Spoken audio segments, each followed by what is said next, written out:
தந்தி தொலைக்காட்சி நேயர்களுக்கு வணக்கம். நல்லதை சொல்வோம், நல்லதை செய்வோம், நல்லதே நடக்கும். ஒரு வாழ்க்கையில் நல்லது நடக்க வேண்டும் என்று சொன்னால் நல்லதை சொல்ல வேண்டும், நல்லதை செய்ய வேண்டும். அந்த அடிப்படையில் இன்றைக்கு 31/8/2015 திங்கட்கிழமை பூரட்டாதி நட்சத்திரம் மதியம் 1:32 வரை, பிறகு உத்திரட்டாதி நட்சத்திரம். இன்றைக்கு நான் உங்களுக்கு சொல்ல இருக்கிற நல்ல கருத்து, நல்ல மனைவி யாருக்கு வாய்க்கும் அப்படிங்கிறத பற்றி சொல்ல போகிறேன்.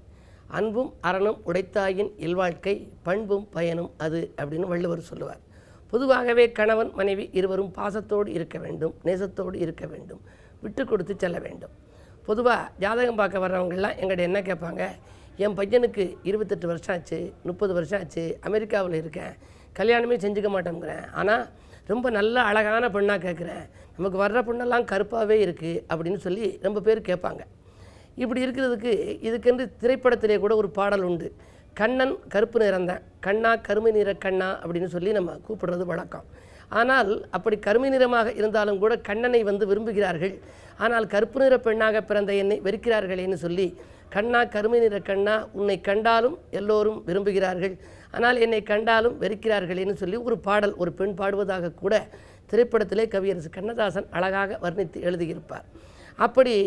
இப்படியெல்லாம் இருக்கின்ற பொழுது நம்முடைய ஜாதகத்திலே நாம் 7ஆம் இடம் நன்றாக இருக்க வேண்டும். ஒரு பெண்ணுக்கு 7ஆம் இடம் நன்றாக இருந்தால் நல்ல அழகான நல்ல வருமானத்தை பெருக்கிக் கொள்ளக்கூடிய ஒரு கணவன் வாய்க்கும். அதே போல் ஆண்கள் ஜாதகத்திலே 7ஆம் இடம் நன்றாக இருந்தால் நல்ல மனைவி அமையும். மனைவி அமைவதெல்லாம் இறைவன் கொடுத்த வரம், கணவன் அமைவதெல்லாம் கடவுள் கொடுத்த வரம் என்பார்கள். அது மட்டுமல்ல, ஒரு பழமொழி சொல்லி வைத்திருக்கிறார்கள், கல்லானாலும் கணவன் புல்லானாலும் புருஷன் என்று. அதற்காக கல்லாக இருப்பதெல்லாம் கணவன் என்று நினைக்கக்கூடாது. அதற்கு என்ன விளக்கம் என்று சொன்னால், கல்மனதோடு இருந்தால் கூட அந்த கணவனை நீ ஏற்றுக்கொள்ள வேண்டும். புல்லானாலும் என்றால் புண்மையானவனாக எதையும் செய்ய இயலாதவனாக இருந்தாலும் கூட கணவன் என்று வந்துவிட்டால், புருஷன் என்று வந்துவிட்டால் அவனை நீ ஏற்றுக்கொண்டு அதற்கு தகுந்த விதத்தில் உன் வாழ்க்கையை புகுந்த வீட்டிலே நீ மாற்றிக்கொள்ள வேண்டும் என்ற அடிப்படையிலே சொல்லி வைத்தது. ஆனால் இன்றைக்கெல்லாம் நல்ல சம்பாத்தியமிக்கவராக இருக்க வேண்டும் என்று பெண்கள் விரும்புகிறார்கள். அதேபோல் ஆண்களும் நல்ல மனைவி வாய்க்க வேண்டும் என்று சொல்லி கொண்டிருப்பார்கள்.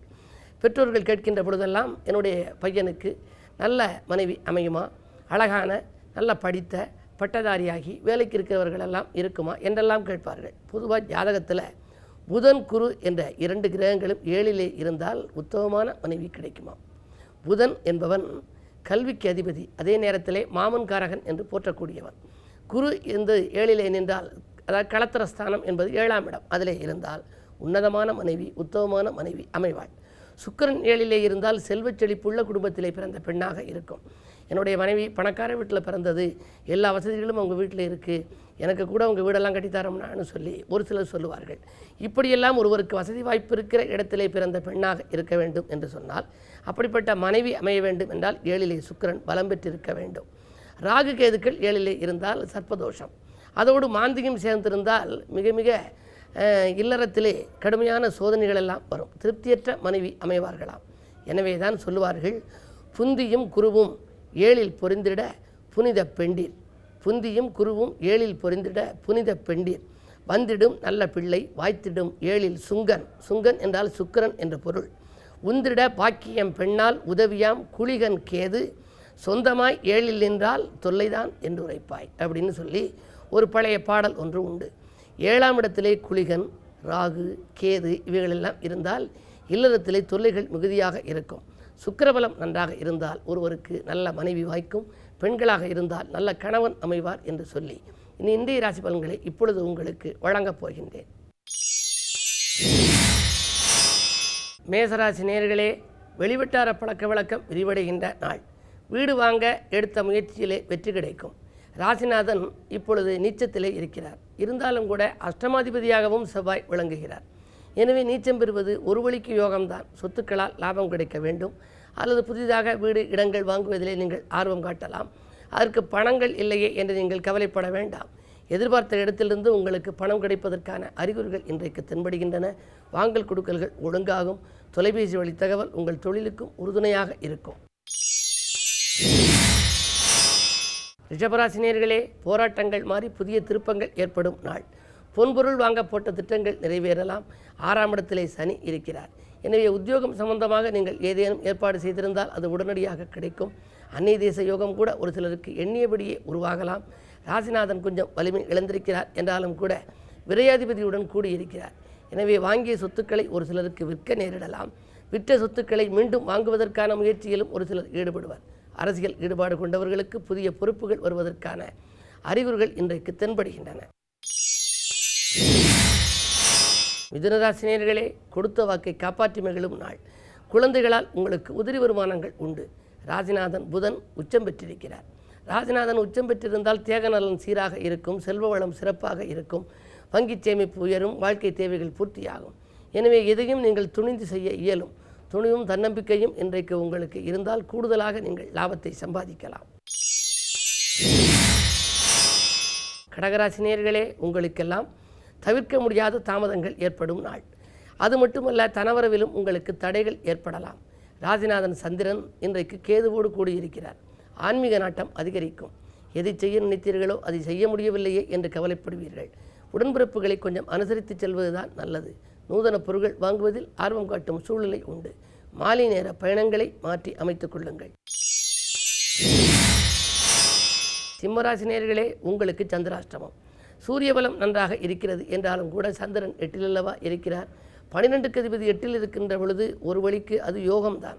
திட்டமிடாது செய்யும் காரியங்களில் வெற்றி கிடைக்கும். திட்டமிட்ட காரியங்கள் எல்லாம் திசை மாறி செல்லலாம்.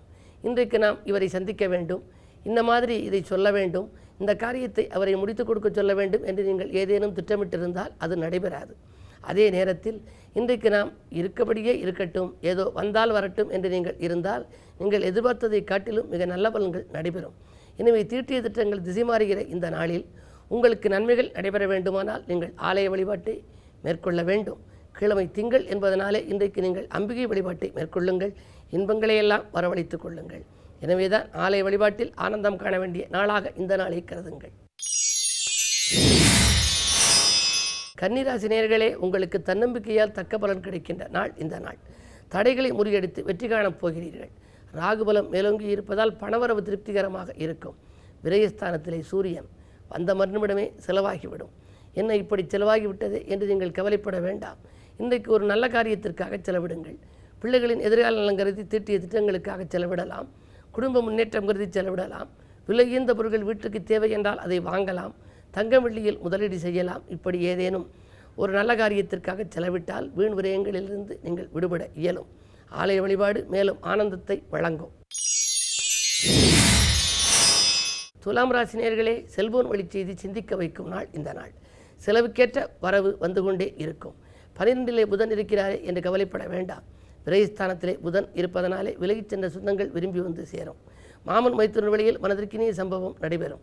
அரசியல்வாதிகளாக இருந்தால் புதிய பொறுப்புகள் வரலாம். ஆரோக்கியம் சீராகி ஆனந்தப்படுத்தும். கொடுத்த வாக்கை காப்பாற்ற கொள்கை பிடிப்போடு நீங்கள் செயல்படப் போகிறீர்கள். விருச்சிக ராசினியர்களே, விஐபிக்கள் வீடு தேடி வரும் நாள். இன்றைக்கு விரும்பிய காரியத்தை விரும்பியபடியே செய்து முடிக்கப் போகின்றீர்கள். கொடுத்த வாக்கையும் காப்பாற்ற முடியும். அது மட்டுமல்ல, அரசியல் ஈடுபாடு கொண்டவர்களுக்கு புதிய பொறுப்புகள் வந்து சேரும். குடும்பத்தில் மகிழ்ச்சி கூடும். குழந்தைகளாலும் உதிரி வருமானங்கள் பெருகலாம். ராசிநாதன் செவ்வாய் வலிமை இழந்திருந்தாலும் கூட ராசிக்கு 12 சனி உச்சம் பெற்றிருக்கிறார். இதற்கு 4ஆம் இடத்திற்கு சுகாதிபதியாக விளங்குபவர் உச்சம் பெற்றிருக்கிற பொழுது சுகங்களும் சந்தோஷங்களும் வந்து சேரும். லாபாதிபதியும் உச்சம் பெற்றிருக்கிறார். எனவே லாபம் வருவதில் எந்தவிதமான தடையும் இருக்காது. தொழிலில் எதிர்பாராத விதத்தில் நல்ல பலன்கள் நடைபெறப் போகின்றது. கூடுதல் லாபத்தை கூட்டாளிகள் கொண்டு வந்து சேர்ப்பர். விலகிச் சென்ற சொந்தங்கள் விரும்பி வந்து சேருவர். இந்த நாள் உங்களுக்கு ஒரு இனிய நாள். தனுசு ராசி நேயர்களே, நலமுடன் வாழ நண்பர்கள் கை கொடுத்து உதவும் நாள். நாடு மாற்ற சிந்தனைகளும் வீடு மாற்ற சிந்தனைகளும் மேலோங்கலாம். ராசிநாதனாக விளங்கும் குரு பகவான் அஸ்தங்கத்தில் இருந்தாலும் கூட சூரியனோடு 9 இணைந்திருப்பதால் பொன்பொருள்கள் பெருகும், புகழ் கூடும், புதிய முயற்சிகள் வெற்றி கிடைக்கும். ஒப்பந்தங்களிலெல்லாம் கையெழுத்திட்டு மகிழப் போகிறீர்கள். 10 ராகு இருப்பதால் தொழில் தொடங்கும் திட்டங்கள் நிறைவேறுவதற்கான அறிகுறிகள் தென்படுகின்றன. மகர ராசி நேயர்களே, உங்களுக்கெல்லாம் திடீர் பயணங்களால் திகைப்படையும் நாள். பயணங்களால் உங்களுக்கு விரயம் உண்டு. பக்கபலமாக இருப்பவர்கள் உங்களுக்கு மேலும் சிக்கல்களை உருவாக்கலாம். வாகன மாற்று சிந்தனை மேலோங்கும். நாட்டுப்பற்று மிக்கவர்களை நம்பி நீங்கள் செலவு செய்தால் அதன் மூலமாக விரயங்களாகத்தான் இருக்கப் போகிறது. பிள்ளைகள் நலன்கருதி எடுத்த முயற்சிகளிலும் கொஞ்சம் தாமதம் ஏற்படலாம். வாங்கிய இடத்தை விற்கிறோமே என்று கவலைப்படுவீர்கள். என்ன இருந்தாலும் உங்கள் ராசிநாதன் உச்சம் பெற்றிருப்பதால் காரியங்கள் கடைசி நேரத்தில் முடிவடையலாம். சனியை வழிபாடு செய்தால் சந்தோஷங்கள் கிடைக்கும். இன்றைக்கு கிழமையின் அடிப்படையில் பார்க்கின்ற பொழுது திங்கள் என்பதால் சிவனை வழிபாடு செய்யுங்கள், சிறப்புகளை எல்லாம் வரவழைத்துக் கொள்ளுங்கள். கும்பராசி நேயர்களே, அரசு வழியில் அனுகூலம் கிடைத்து மகிழும் நாள். இன்றைக்கு ஆதரவு கரம் நீட்ட மாற்று இனத்தவர்கள் முன்வரப் போகின்றார்கள். நீண்ட நாளாக வங்கிகளில் ஏதாவது கடன் தொகையை எதிர்பார்த்து காத்திருந்தால் அது இன்றைக்கு கைகூடும். வெளிவட்டார பழக்க வழக்கம் விரிவடையும். ராசிநாதன் உச்சம் பெற்றிருப்பது ஒரு வழிக்கு யோகம்தான். தந்தை வழியில் இருந்த தகராறுகள் மாறும். வீடு கட்ட எடுத்த முயற்சிகளில் வெற்றி கிடைக்கும். சொத்து சேர்க்கைக்கும் அஸ்திவாரம் விடுவீர்கள். வரவு திருப்தி தரும் இந்த நாள் உங்களுக்கு ஒரு நல்ல நாள். மீனராசி நேயர்களே, இன்றைக்கு காலை 7:59 வரை சந்திரன் மீனத்திலே இருக்கிறார். அதற்கு பிறகு அடுத்த கட்டத்திற்கு, அதாவது மேஷத்திற்கு சென்று விடுகின்றார். எனவே அதிகாலையில் உங்களுக்கு சஞ்சலங்கள் உருவாகலாம். அதற்கு பிறகு சந்தோஷங்கள் ஏற்படும். வரவு திருப்திகரமாக இருக்கிறது. வங்கி சேமிப்பு உயரும். கொடுக்கல் வாங்கல்களும் உங்களுக்கு நன்றாக உள்ளது. பகை நீங்கி பாசம் கூடுகிற நாளாக இந்த நாளை கருதலாம். பாக பிரிவினைகள் சுமூகமாக முடியும். 6லே குரு அஸ்தங்கத்தில் இருப்பது ஒரு வழிக்கு நன்மைதான். ராசிநாதன் அது மட்டுமல்ல 10ஆம் இடத்திற்கும் அதிபதி. கேந்திராதிபத்திய தோஷம் பெற்ற கிரகங்கள் வக்ர இயக்கத்தில் இருக்கின்ற பொழுது யோகத்தை கொடுக்கும். எனவே தொழில் மாற்ற சிந்தனைகள் ஒரு சிலருக்கு மேலோங்கும். உத்தியோகத்தில் இருப்பவர்களுக்கு உயர்வு கிடைக்கும். அதாவது ப்ரமோஷனை எதிர்பார்த்து காத்திருந்தவர்களுக்கு அது கிடைக்கலாம். செய்தொழில் செய்பவர்களுக்கெல்லாம் எதிர்பார்த்த லாபத்தை கூட்டாளிகள் கொண்டு வந்து சேர்ப்பார்கள். கடல் பயண வாய்ப்புகள் கூட ஒரு சிலருக்கு கைகூடலாம். மேலும் விவரங்கள் அறிய தினத்தந்தி படியுங்கள்.